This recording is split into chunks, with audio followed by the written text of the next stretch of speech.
Salut à tous, c'est Julien Ponce, bienvenue dans cette première vidéo, le carnet de bord du geek, où je vais parler en fait d'high-tech, de logiciels, de matériel, de photos, de plein de choses. Dans cette édition, ce premier opus, vous avez vu, on va parler du Hackintosh. C'est un sujet assez sensible, plutôt d'actualité en fait, puisque je l'enregistre fin janvier 2014 là, et donc on est en plein moment où le nouveau Mac Pro est en train d'être lancé. Je vais vous dire un peu ce qu'est cette vidéo et ce qu'elle n'est pas. Elle n'est pas un tutoriel pour vous apprendre à monter un Hackintosh ou à installer OS X sur un PC, puisqu'il y a d'autres vidéos qui le font beaucoup mieux que moi, sur le net, en français, en anglais, vous trouverez votre bonheur. Cette vidéo, en fait, elle est là pour vous expliquer, en gros, c'est quoi un Hackintosh, quel est l'intérêt, quels sont les inconvénients. Et tout de suite, je vais vous le dire, cette série de vidéos que je vais essayer de faire de manière régulière, ça va être quand même assez subjectif, c'est-à-dire que c'est issu de mon expérience, ça répond à mes besoins, notamment par exemple le cas du Hackintosh. Donc je vous donne mon avis, comment ça s'est passé pour moi, ce que j'en pense. Vous avez bien entendu le droit de ne pas être d'accord, vous avez surtout, j'en vous encourage en tout cas à réagir, quoi qu'il arrive, d'accord, pas d'accord, pourquoi. C'est pas du tout à chaque fois, je sais pas sur quoi seront les prochains numéros, mais en tout cas ici, le but c'est pas du tout de rentrer dans une guerre PC contre Mac, c'est essayer de voir qu'est-ce que peut apporter un Hackintosh, et du coup au passage on répondra à d'autres questions de manière détournée, comme quel est du coup l'intérêt d'un vrai Mac, ou d'un PC sur Windows ou sous Linux ou ce genre de choses. Donc on a un problème, on va essayer de trouver une solution, et aujourd'hui le sujet c'est le Hackintosh en l'occurrence. Qu'est-ce que m'a apporté le Hackintosh, pourquoi je l'ai choisi, et du coup au passage je vais quand même si c'est pas un tuto, je vais quand même vous donner plein d'informations sur comment choisir son matos, pour comment faire en sorte que ça marche, quoi, puisque moi le but c'était quand même que ça marche. Donc maintenant ça marche, et je vais essayer de partager avec vous un petit peu tout ça. On va fonctionner sous une forme un peu particulière, qui va être une forme de foire aux questions. Et on va poser beaucoup de questions à ce sujet-là, sur le matériel et en particulier sur la Hackintosh. Donc j'ai compilé, là j'ai ma petite liste. La vidéo est improvisée, je vous le dis tout de suite, j'ai pas tout ce que je vais vous dire, tout n'est pas écrit, mais j'ai des questions qui sont là, c'est les questions qu'on m'a posées le plus souvent. Et donc on va faire ça sous forme de foire aux questions et de dialogue. C'est un peu comme si vous étiez là avec moi, et puis on en parle et je vous dis ça tranquillement, en répondant aux questions. Donc voilà comment ça va se passer, j'espère que ça va vous plaire. Dans tous les cas, n'oubliez pas de participer, de réagir en postant des commentaires, que ce soit sur ma page Facebook, on va en parler après un peu à la fin de la vidéo, sur tuto.com, sur YouTube, partout où vous trouverez cette vidéo. Voilà, à tout de suite.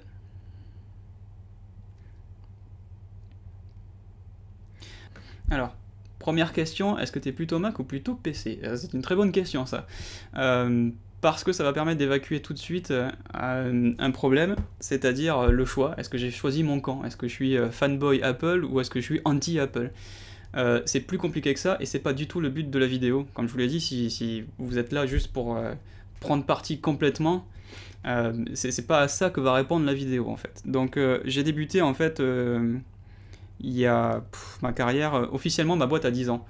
Donc, mais j'ai commencé un petit peu avant. J'ai toujours eu des PC chez moi parce que, je vais pas vous mentir, quand vous avez 12, 13, 14 ans, que vous débutez, vous commencez à bricoler chez vous. Moi j'avais pas les sous pour m'acheter à l'époque un G3 par exemple, ou un Quadra, c'était les machines qu'il y avait avant chez Apple. C'était trop cher, c'est évident, c'est pas possible quoi. Donc j'ai débuté en stage en fait sur Apple, dans un studio qui s'appelait à l'époque, qui s'appelle toujours Édition Mimosa, à côté de Montpellier. C'est là que j'ai découvert Photoshop 3 à l'époque, et que j'ai vu les Macs. À l'époque il y avait des graveurs de CD, c'était la folie. Moi déjà, je venais juste d'avoir un lecteur CD, donc de voir un graveur, c'était déjà inimaginable. Et des cartes graphiques avec 4 mégas de RAM, alors que moi j'avais une carte graphique, il devait même pas y avoir 512 kilos quoi, donc c'était à l'époque très en avance, et j'ai eu mon premier vrai Mac en fait finalement relativement tard, même si j'ai toujours travaillé avec des gens qui avaient des Macs et je trouvais ça très bien, j'étais pas spécialement ni fan ni anti. J'ai eu mon premier Mac en 2007, donc 3 ans après mon début de carrière, et c'était un MacBook Pro, et d'ailleurs il est toujours en vie, parce que je l'ai vendu depuis, mais la personne à qui je l'ai vendu s'en sert toujours, il marche très bien. Donc j'ai pas de problème avec Apple. Il y a des choses que je trouve très bien faites, des choses que je trouve pas bien faites. Là par exemple, alors évidemment c'est un écran, c'est un Dell 30 pouces que je trouve infiniment mieux qu'un Cinema Display ou qu'un Thunderbolt Display, on va en parler.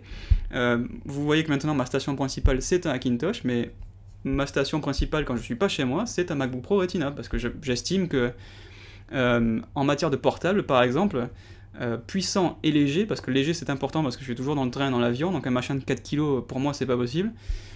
Puissant et léger, ok ça a un prix, mais le MacBook Pro Retina n'a pas d'équivalent. C'est vraiment une super belle machine. Elle est très puissante, elle chauffe pas, donc il y a aussi chez les portables PC, c'est assez fréquent de trouver des trucs puissants mais qui chauffent. Donc voilà, il y a des choses pour lesquelles Apple sont très bien, je pense, et des choses pour lesquelles elles sont moins bien.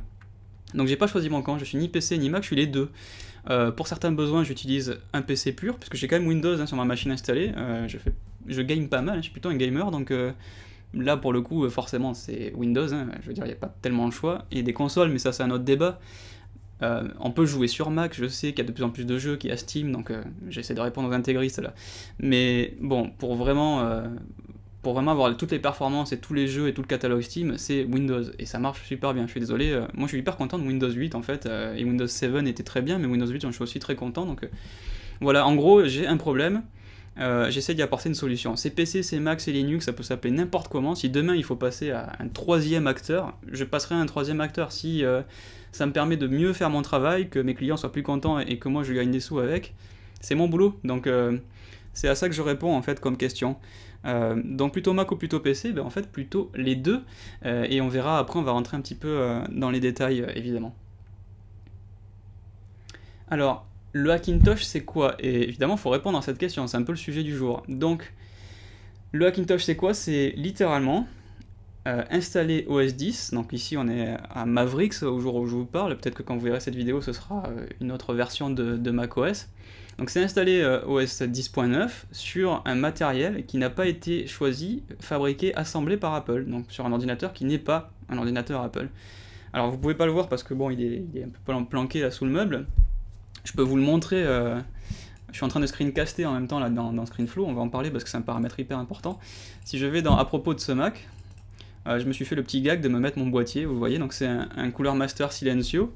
Donc c'est la machine sur laquelle je travaille, c'est ça, c'est pas du tout un ordinateur Apple. Donc un Hackintosh, c'est prendre le système OS 10 et l'installer sur un PC. Donc évidemment c'est pas prévu d'origine, mais depuis que Apple est passé sur plateforme Intel, vous savez qu'avant c'était G3, G4, G5 et même Motorola quand on remonte vraiment avant. Donc forcément la plateforme utilisée par les Mac, c'est à peu de choses près un PC dans les coulisses. Encore une fois, il y a encore beaucoup d'intégristes qui vont bondir, à se dire mais non, il y a plein de choses qui sont différentes, il y a le ROM, etc. L'UEFI est pas le même, blablabla. Ok, super, le processeur c'est le même, la carte mère elle est spécifique, le design est spécifique évidemment, mais la puce Wi-Fi ça va être la même, le SSD c'est un SSD, ça utilise une interface PCI Express pour la carte graphique, la carte graphique c'est du Nvidia, les disques durs mécaniques qui sont montés, ça va être du Seagate ou du Hitachi, enfin je sais pas ce qu'il y a dedans, mais c'est pas des disques durs Apple. Donc tout ça pour dire que finalement il y a beaucoup de choses, ce qu'on appelle le matos de bas niveau, non pas parce que c'est pas bien, mais parce que c'est proche de la couche vraiment matérielle. Donc, quand on se rapproche du bas niveau, il y a quand même plein de choses en commun maintenant avec des PC normaux. Déjà le bon de passer de G5 à Intel, c'est devenu quelque part un petit peu des PC les Apple. Donc ça a permis du coup, justement, au phénomène Hackintosh de naître, puisque Apple s'est rapproché de la plateforme x86, maintenant en 64 bits bien sûr. Évidemment, du coup, c'est beaucoup plus simple d'installer OS 10 sur un système qui n'est pas fait par Apple. On fait toujours croire au système qu'il est sur un matériel Apple, notamment en utilisant Multibis, en utilisant des extensions, les fameux fichiers Kext. Donc c'est pas un tuto que je suis en train de vous faire, mais il y a encore de la triche évidemment, c'est pour ça qu'on appelle un Hackintosh. OS 10 croit qu'il est sur un système Apple, mais on lui fait croire, puisqu'il y a quand même une petite bidouille. En réalité, on met juste une clé USB, on installe un driver et ça marche. C'est ça, Multibis. En gros, on appuie sur deux boutons, on choisit des options, et ça fait le boulot pour nous. Faut pas croire que c'est trop compliqué non plus. C'est pas simple, mais c'est pas hyper compliqué. Donc c'est juste un hack. On fait croire à un système qui s'installe sur un matos sur lequel il est prévu de s'installer, alors que ce n'est pas ce matos-là. C'est juste ça, un Hackintosh. Pourquoi pas acheter un vrai Mac? Ok, fair enough, comme on dit en Angleterre. Évidemment, la question mérite d'être posée. Alors, c'est là qu'on peut rentrer dans la guéguerre. Il y a une multitude de besoins et il y a une multitude de budgets.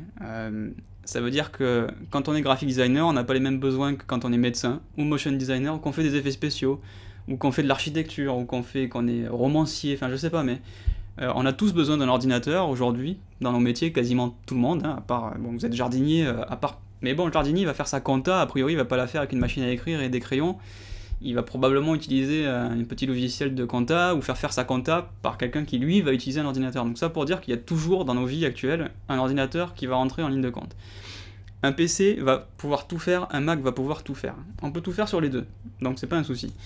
La question c'est, quels sont les critères les plus importants pour vous ? Et quel est votre budget ? Les critères, ça peut être des critères particuliers. Et c'est là où moi je vais parler de mon expérience, parce que je peux pas parler dans le nom de tout le monde. C'est que je suis graphique et motion designer et je fais des tutos. Donc déjà c'est des trucs un peu liés mais qui partent un petit peu en travers. Donc il faut que je sois capable d'utiliser les logiciels Adobe dans de bonnes conditions. Les logiciels Adobe marchent excessivement bien sur PC et marchent excessivement bien sur Mac. Après, ça peut être aussi la volonté de confort. Vous connaissez OS X, vous avez envie d'y rester, vous n'avez pas envie d'aller sur Windows. Et c'est louable, parce que pour certaines choses, j'aime bien Windows, et pour certaines autres choses, j'aime bien Mac OS X. Là aussi, c'est très subjectif. Donc ça sert à rien de dire l'un est meilleur que l'autre, c'est une question de besoin. Donc vous pouvez, vous voyez, voilà, vous avez peut-être des besoins différents. Donc pourquoi pas un vrai Mac ? Donc moi, mon besoin, c'est ScreenFlow. Ça va couper court à la discussion, je vais vous donner le mien, c'est peut-être pas, pas forcément le même que vous, mais il faut voir un peu pourquoi j'ai fait ce choix-là. ScreenFlow, c'est la meilleure application de screencasting. Pour faire des tutos, j'ai fait des centaines de tutos. J'en ai fait des dizaines et des dizaines avec Camtasia. J'en ai fait des dizaines avec Blueberry Flashback sur Windows. Et j'en ai fait des dizaines et des dizaines avec ScreenFlow. Donc je pense maintenant pouvoir dire que je connais un petit peu l'enregistrement des tutos, comment ça marche. Au niveau du rendu, au niveau des options, au niveau de ce qu'on peut faire, au niveau de la fluidité surtout. C'est-à-dire que bouger la souris à 30 fps, qu'il n'y ait pas de lag. Camtasia, c'est 17-20 images par seconde. Grand max. J'ai jamais réussi à lui faire aller à 30 fps. ScreenFlow, 30 fps. Même sur un Retina qui enregistre une résolution de 2880 par 1800, ScreenFlow va enregistrer 30 fps hyper fluide. Vous envoyez Camtasia là-dedans sur la même machine en bootant sur Windows. Donc c'est la même machine, juste je démarre sur Windows et j'utilise Camtasia. Il va faire du 17 ou du 15 images par seconde. C'est bien la preuve que le moteur de ScreenFlow est autrement supérieur que celui de Camtasia et que celui de BB Flashback, qui est lui-même un peu meilleur que Camtasia, mais pas encore au niveau de ScreenFlow. Donc moi je suis obligé d'utiliser ScreenFlow. Donc vous allez me dire, bah t'es obligé d'acheter un Mac. Quelque part oui, j'ai toujours eu des Macs depuis que je fais des tutos, depuis que j'ai commencé chez Imob, parce que ScreenFlow est très supérieur. Donc j'ai toujours eu des MacBook Pro pour faire ça. Et là, mon besoin c'était, j'ai envie d'avoir une station qui fait tout. J'en ai marre d'avoir un truc qui fait pour les tutos et une autre station qui fait pour le motion design. Et puis quand je veux faire un tuto motion design, là je suis un peu embêté parce que j'ai besoin d'une machine qui envoie un petit peu du pâté et avec une bonne carte graphique. Et le MacBook Pro Retina c'est bien mais c'est pas top, hein. Le GPU c'est un 650M, maintenant c'est un Iris Pro, c'est moins bien l'Iris Pro. C'est toujours des GPU qui sont pas très haut de gamme dans une machine haut de gamme. J'ai toujours reproché ça à Apple de balancer des GPU qui sont un peu bof dans des machines qui sont très chères. Si on prend l'iMac ici 27 pouces, vous payez 1800 €, vous avez une 755M quoi. Je suis désolé, c'est pas digne d'une machine à 1800 €. Pour les gens qui vont s'en servir de ça, ça va suffire, mais moi à 1800 €, j'ai moyen d'avoir beaucoup mieux. À 1800 € sur ce Hackintosh, j'ai eu un Hexacore, donc qui va aller beaucoup plus vite qu'un quadricore i5 d'un iMac, et j'ai une GeForce 770 GTX. Il n'y a pas photo avec une 755M, c'est évident. En termes de nombre de corps CUDA, de fréquence, de mémoire, tout va être beaucoup plus rapide. Je vais pouvoir mieux bosser dans After, je vais pouvoir jouer avec des jeux qui vont être plus fluides, et si je fais un peu de 3D avec Cinema 4D, l'affichage du viewport, il n'y aura pas photo. Hein. Elle pourra encaisser des textures beaucoup plus larges. Donc, la gamme Apple est bien faite, mais il y a des trous comme ça, où, voilà, moi je corresponds à une gamme qui n'existe pas chez Apple. Autre chose, l'écran. Ça paraît bizarre à dire comme ça, mais j'ai déjà un écran, j'en suis super content, c'est un Dell, je sais plus exactement la référence parce que c'est un 3008 WFP, un truc comme ça, je pense qu'ici il va pas être... voilà, c'est le U3011, l'autre c'était l'ancienne gamme. Donc 30 pouces, il a 1 milliard de connectiques, DisplayPort, DVI, VGA, HDMI, super, si je mets ici le menu, vous allez peut-être pas le voir avec l'appareil photo, mais voilà, je peux choisir mes entrées. Donc j'ai la Xbox qui est branchée dessus, une PS3, le MacBook Pro Retina, je peux brancher une autre machine en DVI, c'est le top, je peux mettre plein de trucs. Et il est précalibré Adobe RGB, quand on fait de la retouche photo c'est quand même un peu important. Et il n'est pas glossy, il n'est pas brillant, ce qui est quand même pour moi hallucinant d'avoir des écrans haut de gamme brillants, c'est juste pas possible. Donc, et puis même si ça vous plaît le brillant, moi j'ai déjà un écran, j'ai pas envie d'acheter un iMac et de me retrouver avec un autre écran, qui selon moi est inférieur à un écran précalibré Adobe RGB, mais bon ça c'est un autre sujet. Donc tout ça pour dire que l'iMac, c'est pas une option. Les Mac mini sont des très bonnes machines pour du graphic design, de la bureautique, etc. C'est même assez puissant dans la version quad-core, hein. En termes de rendu, ça envoie pas mal un Mac mini, mais le GPU, c'est mort. Il reste le Mac Pro qui vient de sortir. Ça tombe bien, je fais la vidéo au moment où il vient de sortir, mais ça coûte un bras. Et ça coûte un bras pour, selon moi, de mauvaises raisons. On paye la R&D, c'est super ce qu'a fait Apple, c'est-à-dire qu'ils ont mis un matos surpuissant, il est très puissant, je vais pas revenir là-dessus, hein, dans un truc qui est tout petit qui fait pas de bruit, voilà. Le Mac Pro il fait ça à peu près, je l'ai eu entre les mains, il fait la taille jusqu'à la table, jusqu'au micro quoi. Il fait une colonne d'air, ce qui fait que le refroidissement est hyper bien pensé, mais le ticket d'entrée c'est 3000 €, avec 12 Go de RAM quoi, même pas 16, 12, je trouve ça hyper mesquin. La version Hexacore, donc moi c'est un Hexacore, c'est pas un Xeon mais c'est un Hexacore, et à 16 Go de RAM, à 4000 €. Cette machine-là, 4000 €, elle fait un Geekbench d'à peu près 27 000 en score. La mienne fait 20 000. Sauf que moi, j'ai payé 1800, pas 4000. Et j'ai 2 fois plus de RAM. J'ai pas un Xeon, j'ai pas une mémoire à contrôle d'erreur. La question, c'est est-ce que j'ai besoin d'un Xeon? Non. Est-ce que j'ai besoin d'une mémoire à contrôle d'erreur et de payer et d'y mettre le prix fort pour ça? Non. Et est-ce que j'ai envie d'avoir des cartes AMD? Surtout pas. J'ai besoin de CUDA, moi. J'ai besoin de Nvidia et des Core CUDA. Des cartes AMD, super, mais ça m'intéresse pas. Donc, malheureusement, le Mac Pro est trop cher pour ce qu'il est, et pour des avancées et des exclusivités matérielles dont j'ai pas forcément besoin. Je dis pas que c'est mauvais, il est très bon, mais ça a un prix qui n'est pas justifié par rapport à mes besoins. Donc on a voilà, des gammes pour les pros qui sont un peu bizarres, un iMac avec un écran intégré dont on n'a pas forcément besoin si on a déjà un écran, et ensuite un matériel qui est choisi un petit peu, pas au rabais, mais une 755M, pour moi c'est indigne d'une machine à quasiment 2000 €.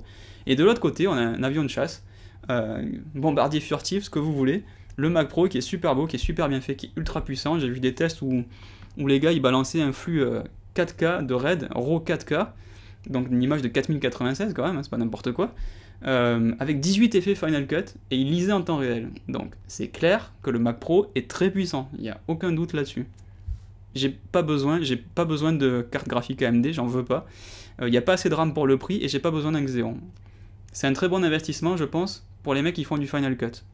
Pour à peu près tous les autres, After Effects, je vois pas l'intérêt. Et pour tous les autres, je trouve ça trop cher, quoi.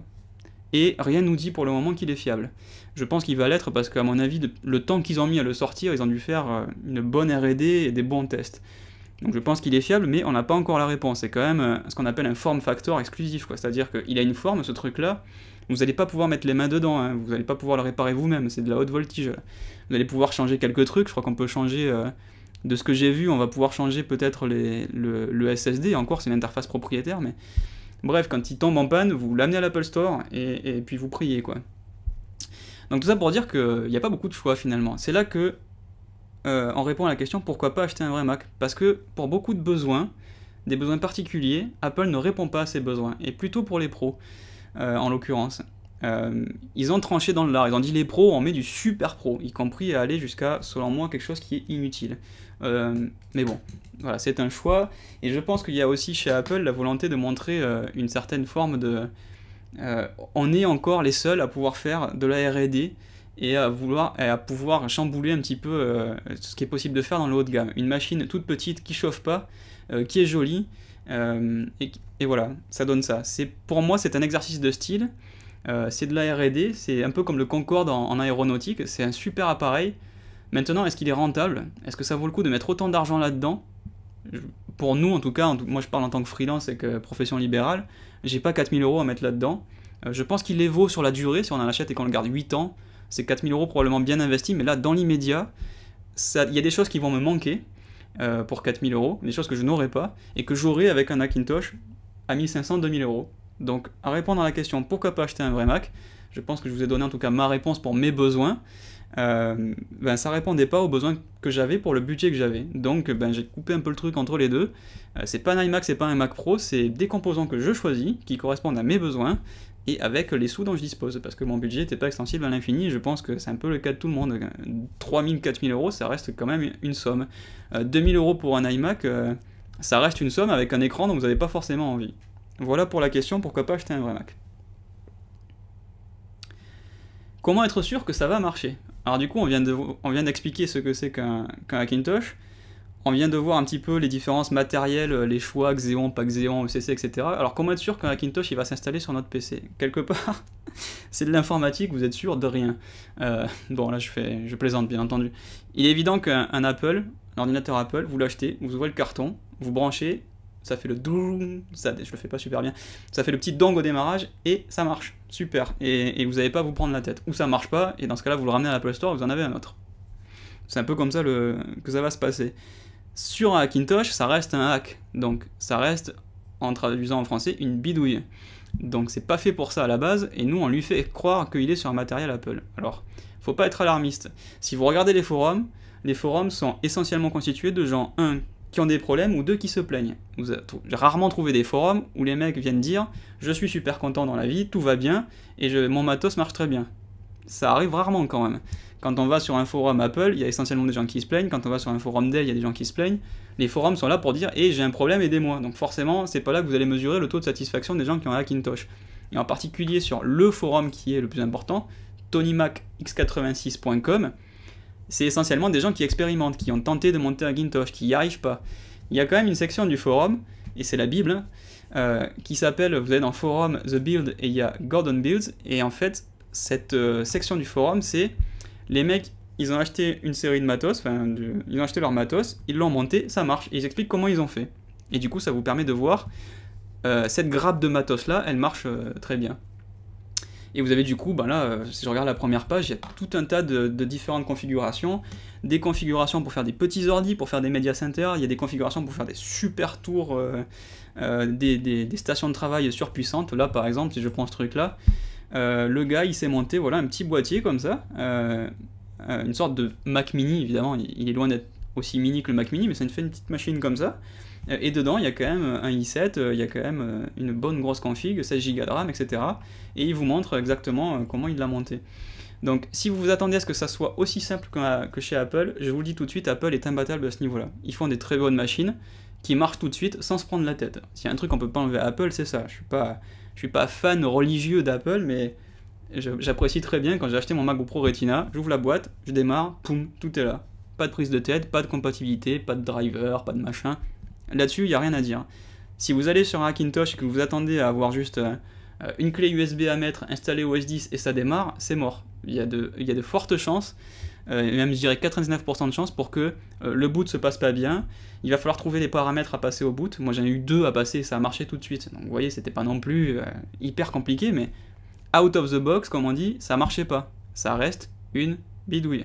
Donc pour être sûr que son matos va marcher et qu'on passe pas 3 jours à installer un truc qui marche pas, on va sur TonyMacX86, on regarde quel est son budget, on regarde ce qu'on veut monter comme machine, si c'est une station de travail, si c'est un machin petit, si c'est un media center, si c'est plutôt fait pour la 3D, si vous en foutez de la 3D, est-ce que vous avez besoin du coup d'installer un GPU dédié? Je pense pas.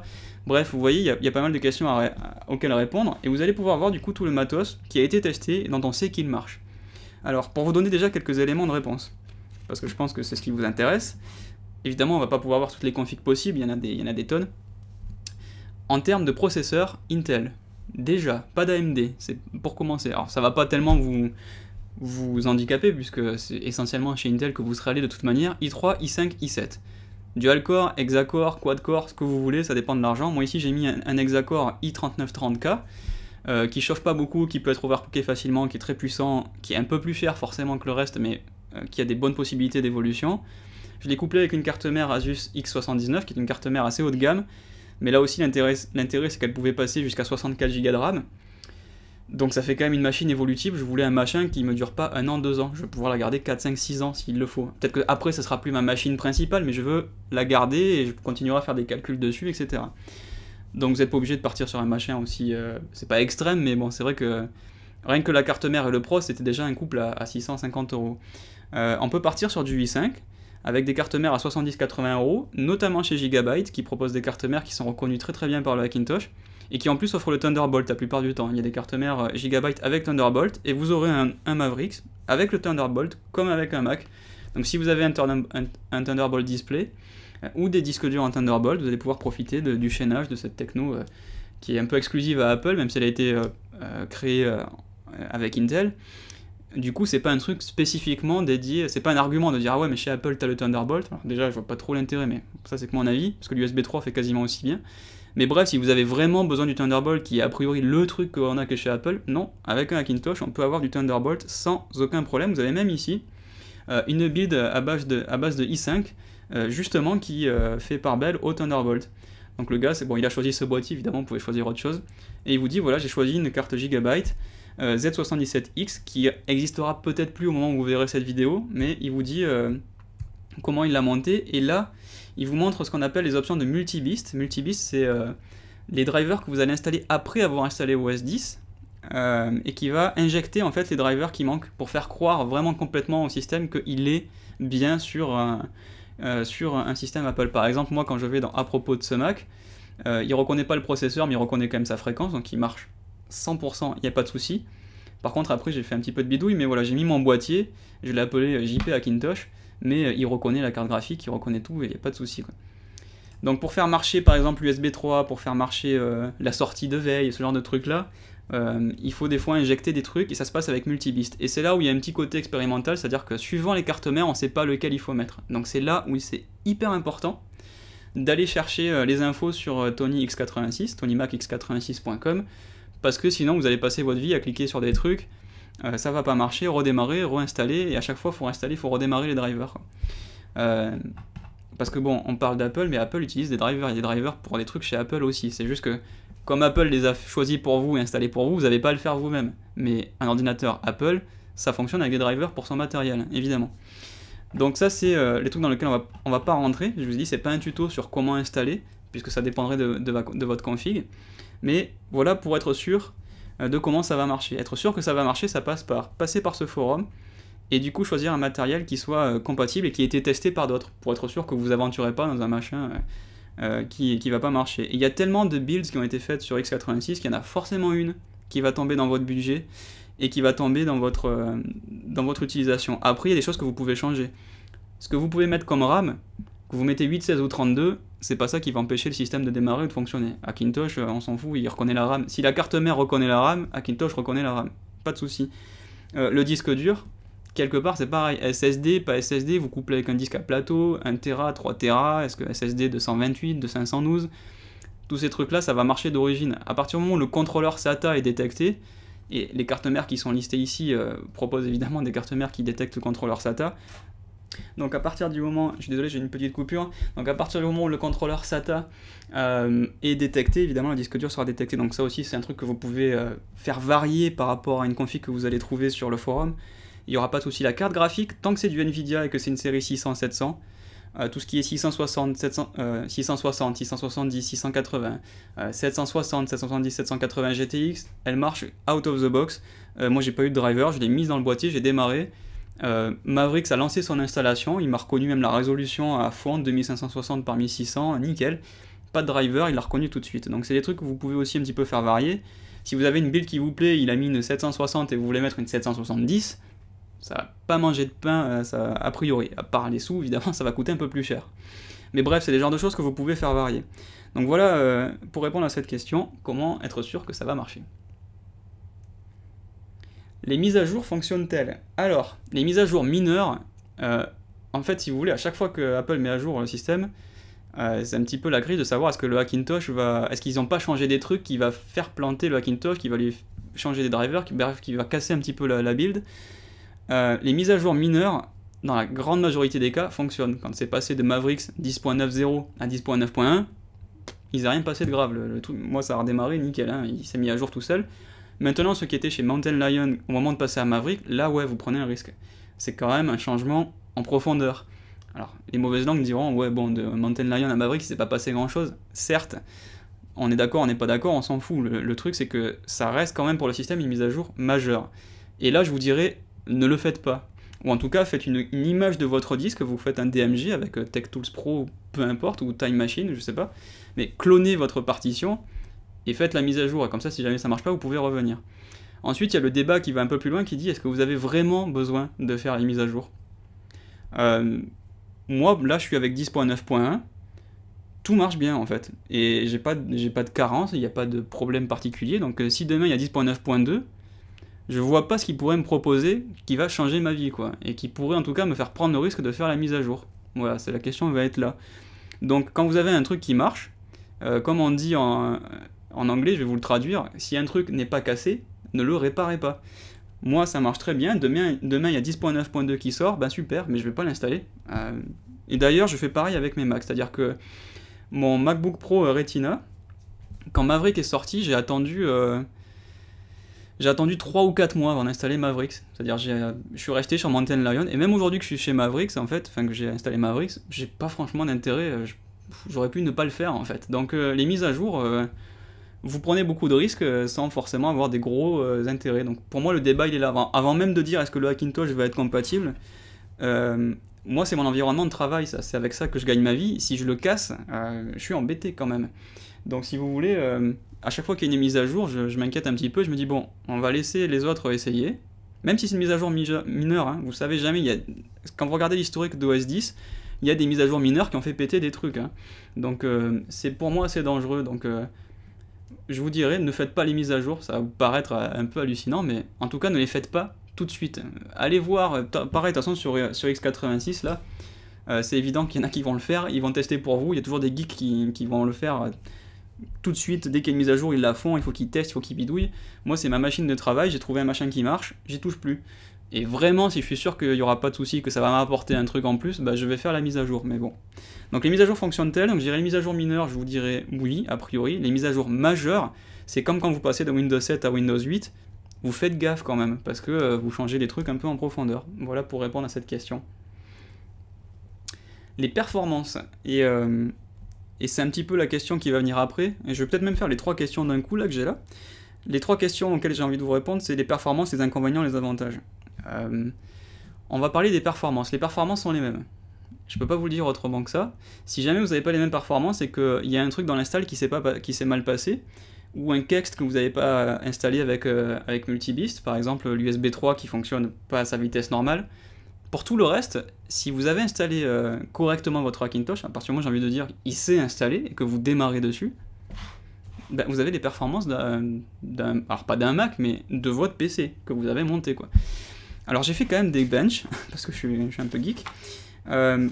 Par exemple avec ce truc là que je vais vous montrer tout de suite, ça, Heaven, donc je crois que c'est l'Unreal Engine mais je suis pas sûr, donc c'est un benchmark en fait, on va le lancer vite fait.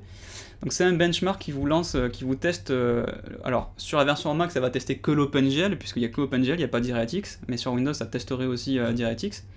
Donc ça va faire un benchmark, et ça va vous donner une performance OpenGL. Donc par exemple ici, ce Mac avec une 770 GTX, j'ai un score de 1053. Donc ça veut dire que j'ai, avec les réglages que j'ai choisis, on va pas rentrer dans les détails, tessellation, etc., on s'en fout. Mais avec ce réglage là actuellement, qui est à dire un réglage Full HD, haute qualité avec un anti-aliasing de 4, enfin pas un anti-aliasing, un anisotropie de 4, je vais avoir un minimum de 7 images par seconde, un maximum de 98, et du coup une moyenne de 41 images par seconde. Ça va me donner un score de 1053. Bref, ça c'est sur le Mac. Sur la même machine, je démarre sur Windows 8, on va fermer ça parce qu'il balance de la musique, c'est pas l'extase. Donc la même machine sous Windows 8, juste je reboot, je change rien. Il y a un minimum de 7.7, pareil, il y a un maximum de 111, ça veut dire qu'en maximum il a 10 FPS de plus, du coup ça fait grimper la moyenne un tout petit peu à 44.9, donc 45 FPS, et du coup il y a un score de 1131, qui est un peu meilleur en OpenGL.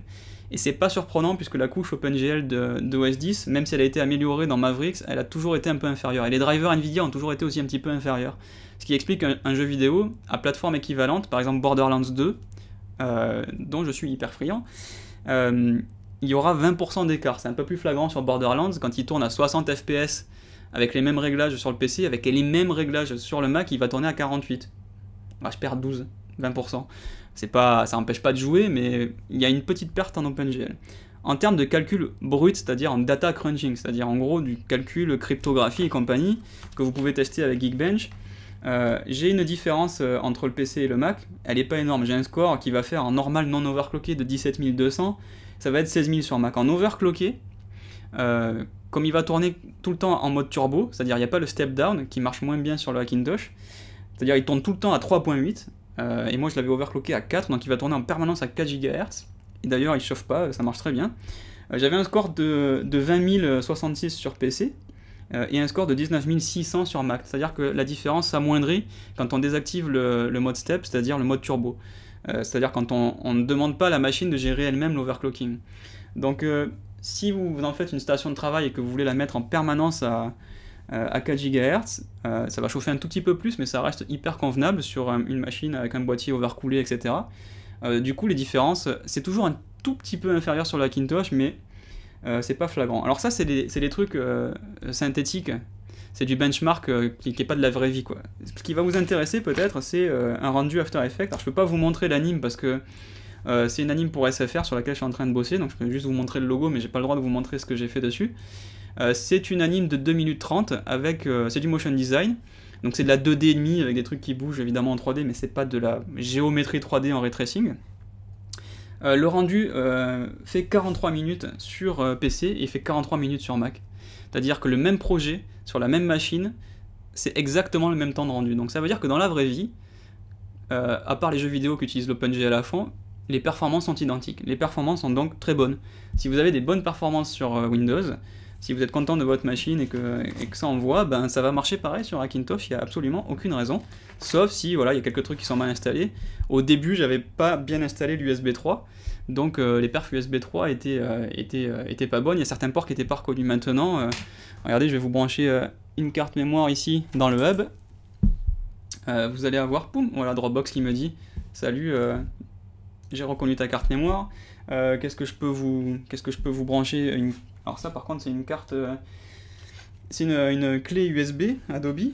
Je vais vous brancher ça sur le port en façade pour vous montrer aussi. Hop. J'espère que je l'ai branché dans le bon sens, voilà, ça y est. Donc là j'ai Parallel qui tourne avec une machine virtuelle. Donc quand Parallel tourne, il me demande si je veux brancher ce que je viens de brancher, si je veux le brancher sur le vrai Mac ou sur la machine virtuelle. Mais vous voyez qu'il a été reconnu sans problème. Donc mes ports en façade marchent, l'USB 2, l'USB 3, tout est là. Si vous avez bien assemblé votre machine, et c'est le côté un peu chiant, c'est que quand vous achetez du Apple, tout est assemblé, là il faut mettre les mains dans le cambouis. C'est vrai que là aussi on peut faire des bêtises. Mais au niveau des perfs, c'est pareil. C'est un peu moins bon en OpenGL quand même. Donc si vous faites ça pour jouer, bah, vous savez que la machine de jeu par excellence, ça restera Windows, hein, je suis désolé. Mais pour bosser, en motion design, en 3D, etc., finalement j'ai des tests synthétiques qui diffèrent un petit peu des tests théoriques qui diffèrent un petit peu des tests en vie réelle. En vie réelle, j'ai les mêmes perfs. Sur les tests comme Geekbench et Even, il y a un tout petit peu moins bien pour le Macintosh. Ouais. Voilà. Mais bon, en pratique, ça se ressent pas, donc vous avez des très bonnes performances. Alors, les inconvénients. Évidemment, il y en a. Je vais vous le dire tout de suite, c'est pas une solution qui n'a pas d'inconvénients. La première, c'est faut monter sa machine. Alors, en tout cas, on va dire, avant de la monter, il faut choisir les composants. C'est pas forcément le truc que vous adorez faire. Moi, ça m'amuse, c'est toujours rigolo d'aller chercher, de comparer, etc. Il y a un petit côté, je fais mes courses. Il y a des gens qui aiment ça, et des gens qui aiment pas ça, je peux comprendre sans problème. Ça peut être chiant d'avoir à choisir les composants, de trouver les stocks, de les recevoir, donc vous recevez plein de trucs. Il y en a qui adorent ça, s'enfermer une journée à monter sa machine, à l'optimiser, etc. Il y en a qui disent non, je mets des sous sur la table et je veux une machine qui marche. Donc vous pouvez trouver aujourd'hui des assembleurs PC qui vont assembler la machine pour vous. Alors ils vont peut-être pas être spécialisés à Macintosh, donc ils vont probablement pas aller jusqu'à installer le système pour vous, mais ils vont au moins, je pense, assembler la tour, quoi. Donc si vous avez choisi des composants d'après une build de Tony Mac X86, que vous êtes à peu près sûr du coup que ça va marcher, vous donnez ces composants, vous les faites... Alors soit vous les achetez vous-même et vous les faites assembler, soit vous les achetez chez l'assembleur et il va aussi l'assembler. Moi j'irais plutôt pour tout acheter séparément parce que évidemment vous allez économiser un petit peu, hein, parce que quand l'assembleur va commander des composants pour vous, et c'est normal, ils sont là pour gagner de l'argent, ils vont faire une marge dessus, donc vous aurez forcément pas vos composants au même prix que si vous passez par Material.net, par LDLC, par Amazon, par qui vous voulez, où vous allez pouvoir du coup comparer, commander des trucs à différentes boutiques, etc., etc. Donc les inconvénients, c'est que ça prend un peu plus de temps, il faut trouver les composants, il faut les assembler, il y a un risque d'erreur. Moi j'avais assemblé des machines dans ma jeunesse, et ça faisait à peu près 2004, ouais, ça faisait quasiment 10 ans que j'avais pas assemblé un PC.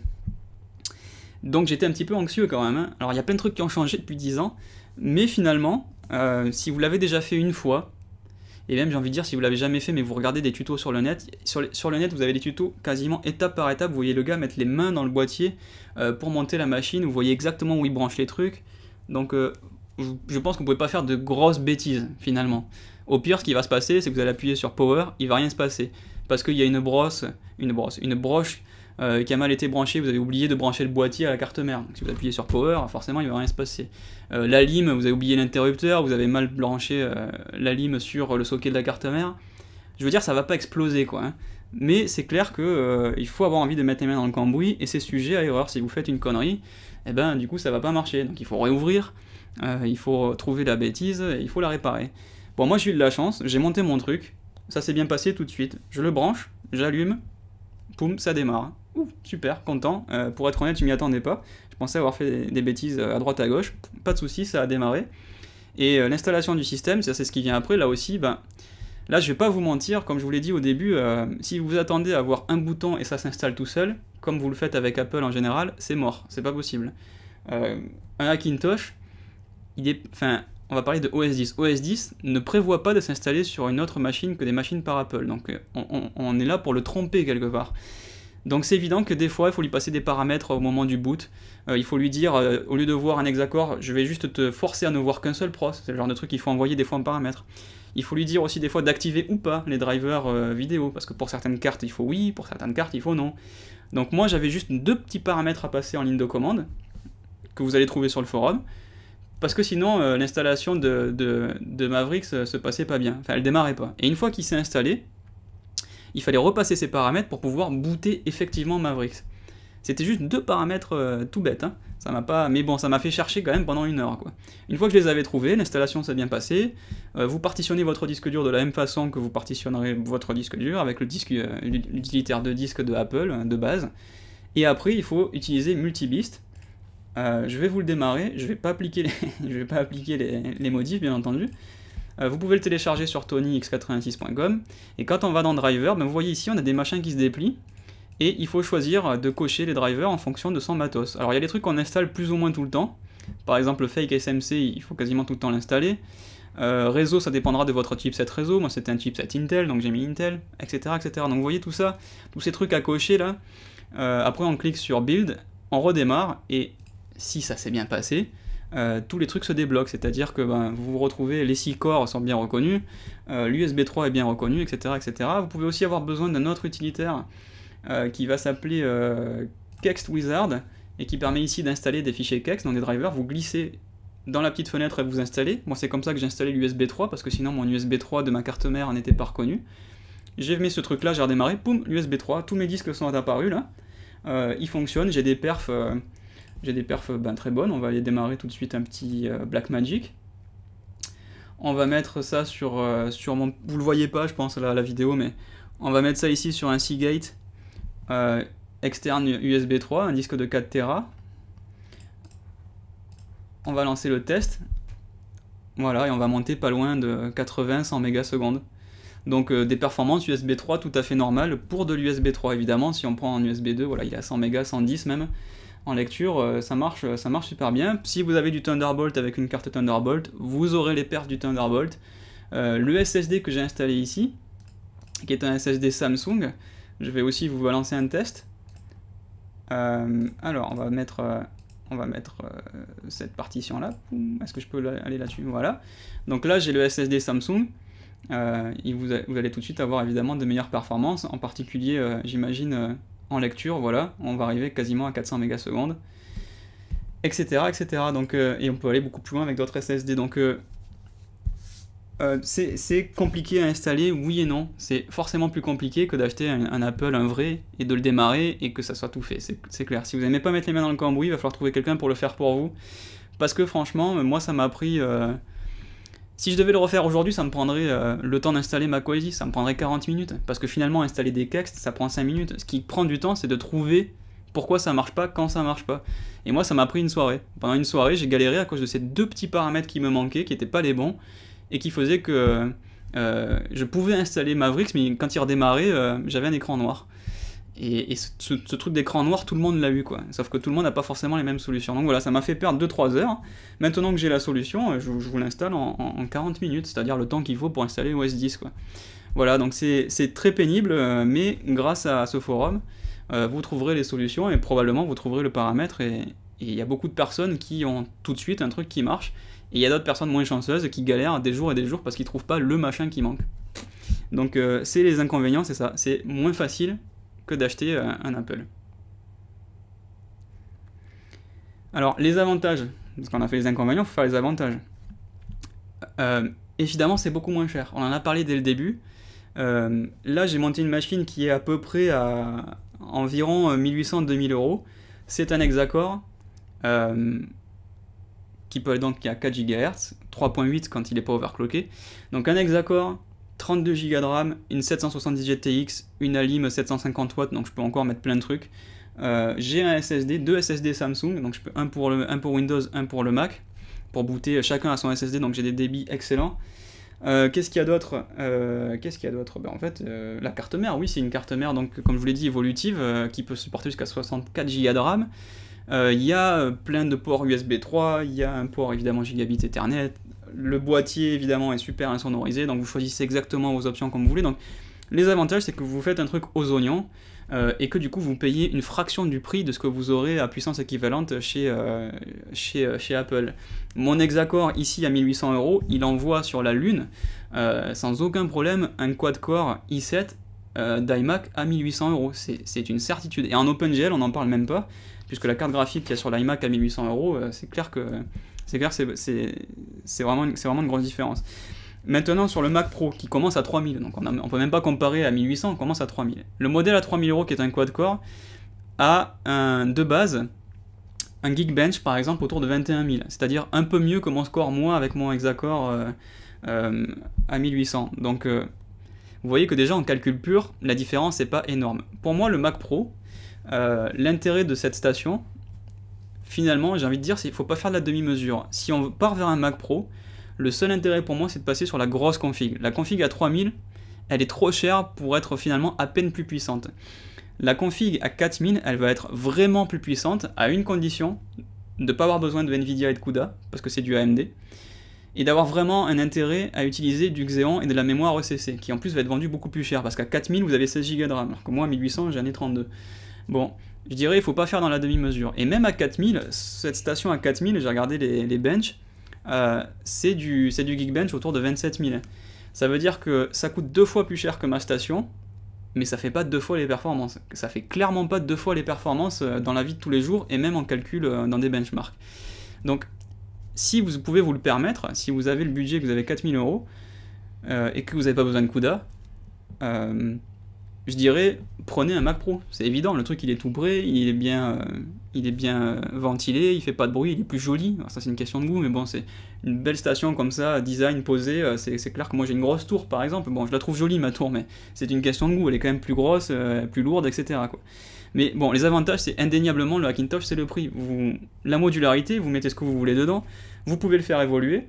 Ça, pour le faire évoluer, c'est pas possible, hein. Enfin, on pourra changer la RAM, j'imagine, mais si je veux mettre autre chose que des AMD Fire Pro, je peux pas, probablement.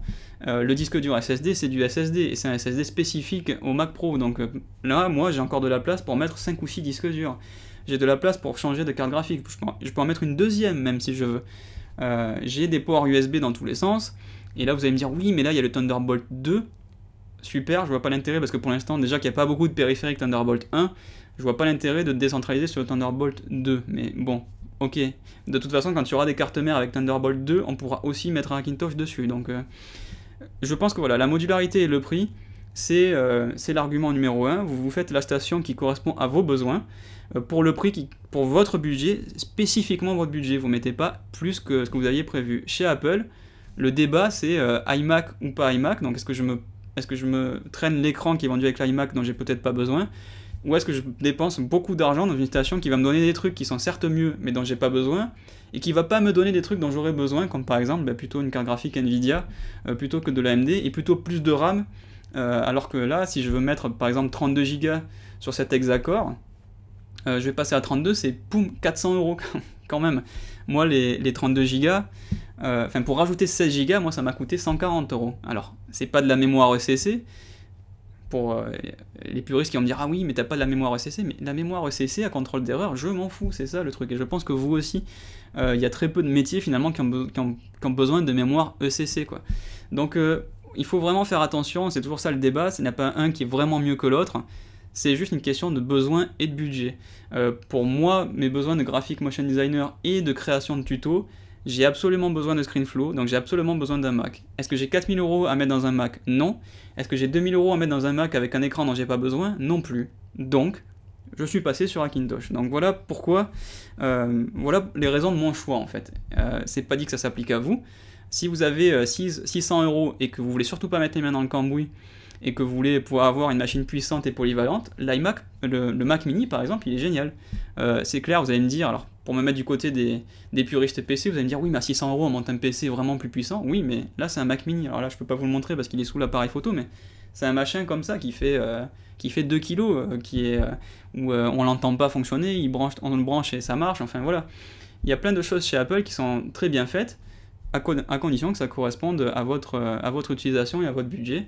Et à l'inverse chez PC, ben oui, il y a la modularité et il y a un meilleur rapport qualité-prix, mais en même temps, il faut accepter de monter sa machine, de passer par des étapes fastidieuses d'installation où ça marche pas du premier coup, et il faut lire des forums, et c'est souvent en anglais, etc. Donc voilà les avantages et les inconvénients. J'espère vous avoir présenté la chose de la manière la plus neutre possible. J'espère ne pas déclencher de guerre Mac versus PC, parce que c'est franchement pas le but. Vous avez compris que il y en avait pour tous les goûts, et c'était ça qui était le plus important, c'est que chacun va trouver son intérêt là-dedans. Moi je travaille avec les deux, je passe mon temps essentiellement sur OS 10 et Windows 8. Vous voyez que d'ailleurs là j'utilise une machine virtuelle avec Windows 8 qui tourne à côté, parce qu'il y a certains trucs que je fais tourner sur Windows et dont j'ai besoin, et je peux aussi dual booter directement sur ma partition Windows 8, notamment pour les jeux quand même. Et tout ça marche super bien, donc j'ai envie de dire, plutôt que de se battre à choisir PC ou Mac, l'avantage du Hackintosh, et aussi du Mac parce qu'on peut utiliser Bootcamp, mais on l'a aussi sur l'Hackintosh, c'est qu'on peut de toute façon utiliser les deux. Donc pourquoi pas en fait faire un dual boot si vous en avez l'opportunité. Donc si vous avez des questions, n'hésitez pas à me contacter. On va passer hop là sur l'écran, on va couper la caméra, enfin je vais la réduire en tout cas, et ça va me permettre évidemment de vous rediriger là où vous pouvez rentrer en contact avec moi. Donc sur tuto.com, vous tapez Julien Ponce, tout attaché. Je suis en train de regarder vite fait, voilà, l'enregistrement fait 55 minutes. Donc c'est là que vous trouverez tous mes tutos classés par logiciel, etc. Vous avez peut-être vu cette vidéo sur YouTube ou sur Facebook ou sur le blog de tuto, je sais pas, mais ça peut être un moyen de rentrer en contact avec moi et de voir, du coup, si vous me connaissez pas et que vous saviez pas que je faisais des tutos, voilà pourquoi j'ai besoin justement d'un Mac, et en particulier de ScreenFlow. J'ai fait beaucoup de tutos sur PC avec Camtasia et BB Flashback, mais vraiment décidément, j'obtiens les meilleures performances sur ScreenFlow, et je pense que pour entrer en contact avec moi, le plus simple, ça va être de passer par Facebook/JulienPonceUK, qui est ma page officielle, sur laquelle je parle de l'actualité, du cinéma, des jeux vidéo, des effets spéciaux, des tutos. Donc quand je fais des promos, évidemment, je les montre ici et je vous en parle ici. Et j'essaie de répondre à tout le monde, en particulier pour ceux qui laissent des messages sur le mur, enfin sur la timeline en tout cas, et qui m'adressent des messages. En plus, vous pouvez laisser des pièces jointes, donc évidemment, c'est peut-être plus facile quand vous avez des choses à me montrer, de m'envoyer une pièce jointe directement via Facebook. Voilà pour pouvoir entrer en contact avec moi, et puis évidemment mon site officiel, julienponce.co.uk, avec bientôt l'ouverture du .com pour les tutos en anglais. Je vous en reparlerai en moment voulu. Donc voilà, vous avez plein de moyens de rentrer en contact et de me poser des questions si vous en avez.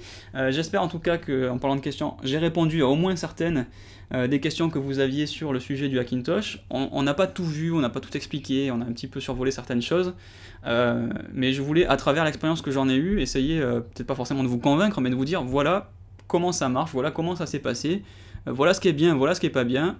Après, vous en faites un petit peu ce que vous voulez, peut-être que ça n'a aucun intérêt pour vous, peut-être que du coup ça va vous tenter. Dans tous les cas, j'espère que vous avez trouvé un intérêt à regarder cette vidéo. C'est la première donc d'une série que j'espère continuer, où on va parler comme ça d'un thème high-tech ou photo, un truc, donc c'est les carnets de bord du geek. Donc ce sera forcément un sujet un petit peu branché high-tech, IT. Donc si vous avez des retours à me faire pour améliorer certaines choses qui vous plaisent pas, que vous pensez pouvoir être améliorable. Je suis super preneur de votre retour, puisque voilà, c'est un petit peu expérimental pour le moment, j'espère en tout cas que c'était au moins satisfaisant. Alors je vous dis à très bientôt pour une nouvelle vidéo, merci de m'avoir suivi, salut!